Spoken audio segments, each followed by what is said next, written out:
15 minutes of inspiration and great takeaways on communication with my lovely special guest, Dilys. Happy welcome to you. Hey, good to be here. Glad to be here again.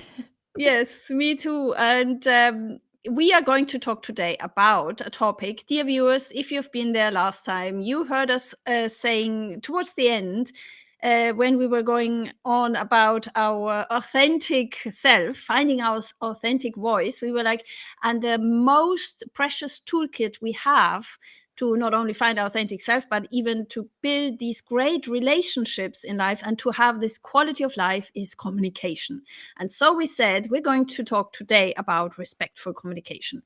Now, shall we make a start, first of all, to talk about why is it so important? What does it change if we become self-aware how we communicate? Shall I leave you the, the first word on that? Okay, it's important. Communication is important because, like, we're not the only animals with communication skills, but we do have, like, I guess, to my understanding, like perhaps a more complex, like, way of communication because we have like words and stuff. I don't know. We're actually, you go like while I think about this. Sorry, what were you saying? Go ahead while I think about this. Like, Okay. yeah. For me, I was actually, and I saved this for later. I have actually brought a book even, because last time I was very inspired about what we were saying towards the end. For me, the essence of why it's so important to become self-aware about how we communicate is about it's better relationships with others. Because if I pay attention to how I communicate with you, for example, today, this allows me to have a better, happier life because it's better quality of life of having a better relationship with you. So for me, it's not just about the words, or the communication specialist would say, okay, there's the words, there's the way in which I intonate, the way in which I speed it, the way in which I tone it, the way in which I move the body language as well, all that. But it's about relationships. Of course, this is my favorite topic, relational psychology, but it's about the human interaction. So for me, it is quality of life. That's the essence of communication, right? That's true. Yes. Yep. We sort of need each other to survive, and not just surviving. We kind of want to thrive. We naturally have the inclination of, we want to do better. We want to thrive. So, and we can't really do that on our own. It's Exactly. impossible. So we have to kind of on a daily basis practice our communication muscle, and that is by that I mean not just in terms of what we're working on. It's in terms of, for me, it's every instant, right? It's whoever we meet in the day. It's really important to become aware of what we send out. So if people now ask, okay, so what is the essence in terms of what we then do? I think it's energy. It's not just the words or the intonation, right? It's, for example, how we look at each other. For me, that's already an energy. Do I value you? So how do I show you my respect? That's not just the words I will say, you know. It's that presence that we're able to give to the other person, I guess, instead of just like being in our own heads and having like, being submerged in our own assumptions about the other person or ourselves or the world around us. So I found that part to be important, or energetic. So I really, I agree with the energetic part. I was actually reading an article about that on Medium the other day, but I didn't bookmark it. So, but yeah, energy is If you very find that important. again, let us know, because these things are so important, because they, when you have these interesting quotes, they can actually help us to live that in a better way. Right. Let me now, because we only have 15 minutes, so let me now read out this quote. So I don't know if this is possible to see. Well, almost. So I will say the book's name. It's a book called A New Philosophy of Society. It's by Manuel de Landa, and it's a really interesting book on what is called assemblage theory. It's a way of explaining our societal way in a different way. So it explains our complexity of living with other people in a different way.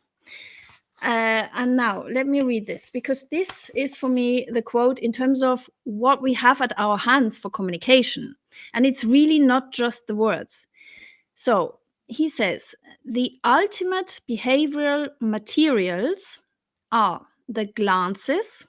This is so nice, right? The glances, the gestures, positionings, and verbal statements that people continuously feed into situation, whether intended or not. And that is also nice. Sometimes it's unintended. So we have to become a bit more aware that even if we don't want to behave or show any communication, we still communicate by being there, our presence, even. And then these are the external signs of involvement. And I think it's a nice description of, I think, even our way of being is communication and respect, right? I mean, presence.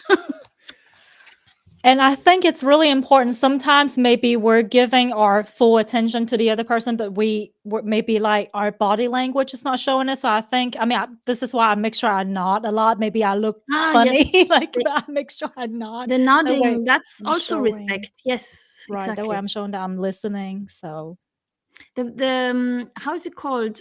Is it active listening or is it passive listening? Yeah, exactly. Like if you nod, you show to the other person, okay, I'm really trying to comprehend your point of view.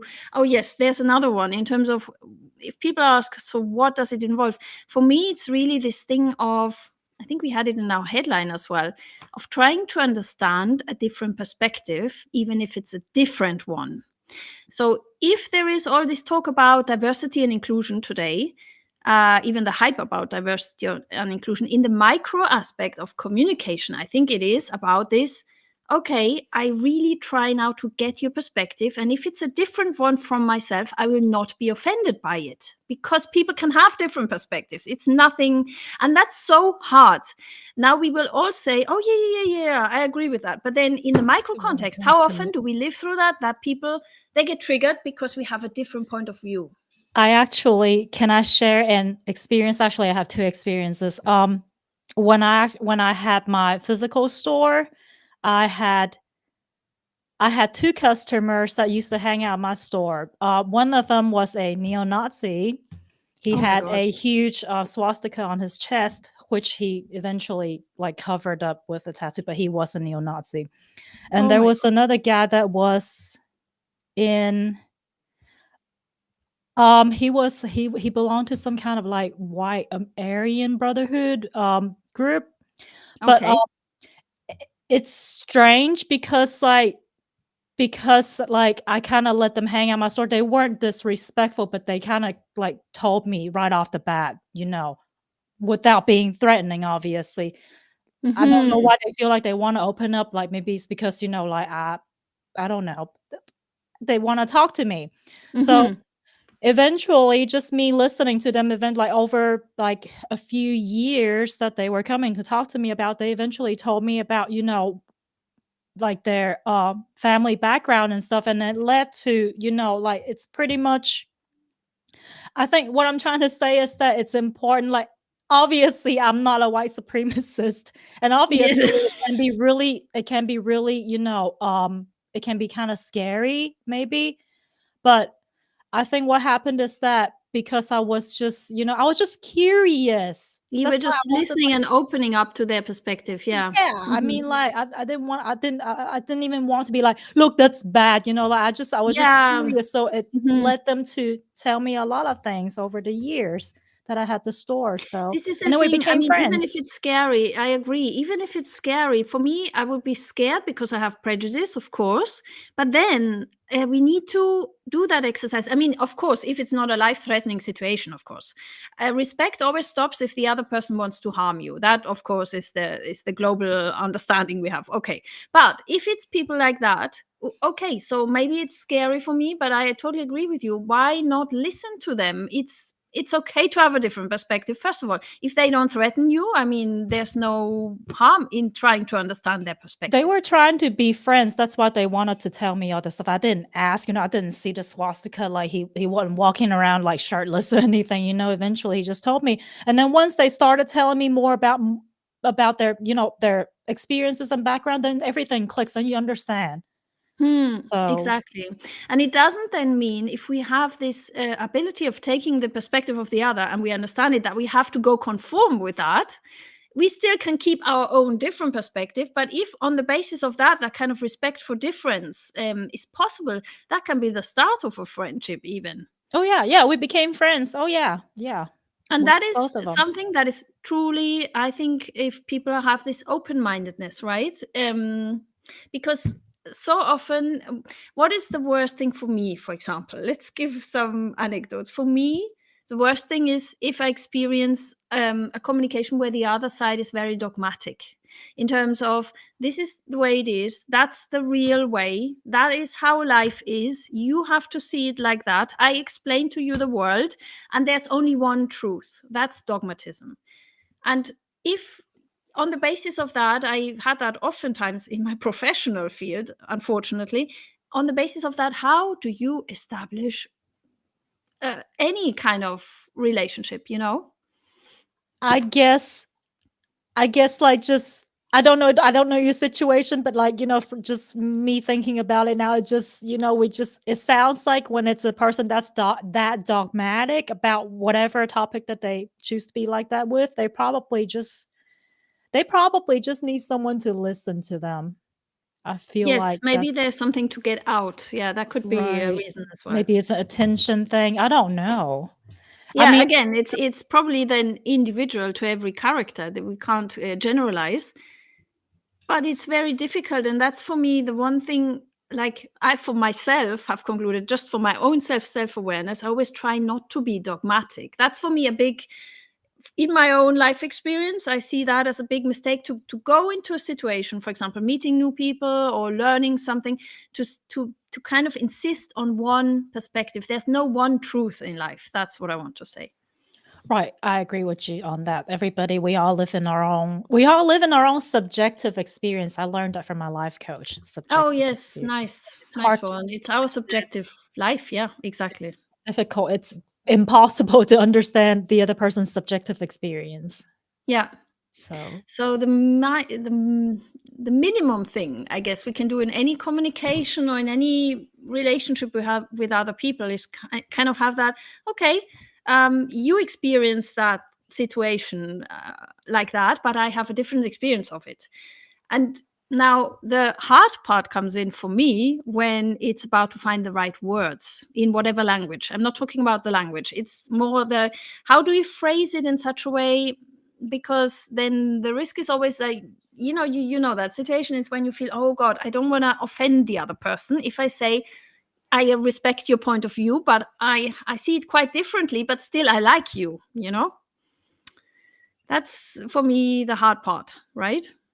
it's the hard part, but if we don't have these sort of, interrelational challenges, I mean, it could be kinda a boring life, don't you think, without any type of Yeah, that's challenge? true. I don't know, so That's true as well. That's true. Yeah, that would and be it's better. I giving know. us topics to, like, talk about right now and trying to work things out, and which is awesome. Yes, absolutely. But also, I was just thinking your thought a bit further. If we were all the same as well, it would be really boring. I mean, that's the essence of humankind, right? Imagine. Right? And also scary because I don't want to meet another person like me. No. Imagine. And you kind of like, oh, yeah, that person. Exactly. It's a copy of me. No, no, no. So that's actually, you remind of this beauty of life. It's diversity. That's actually the essence of it, diversity of thinking as well. So What's the point of it all? We don't know, we just enjoy the ride while we're here. Just this exactly. diversity. Exactly, that is true. Okay, now it's already the 15 minutes. I want to do a final kind of note to our viewers. Dear viewers, feel free to leave us a comment if you wish to have more topics like this, or leave us comments on anything you would like to hear, because we're planning to do this more frequently. And I think the common denominator would be communication. How would you phrase it? Communication, relationships with others. It sounds good, like, relational psychology, because that's your field, and that's also right up my alley. Communications, relations, all these deals with, I mean, community building has a lot to do with Yes, communication. community. So Exactly. Yep. And that's also your topic. I mean, that's a huge topic, what you do, what you're working on at the moment, like, right? The essence of community building. And that's so timely now in terms of our modern era of business as well. It's all about community and also learning in community, existing in communities, you know? right. How to exist, how to coexist without killing each other too much.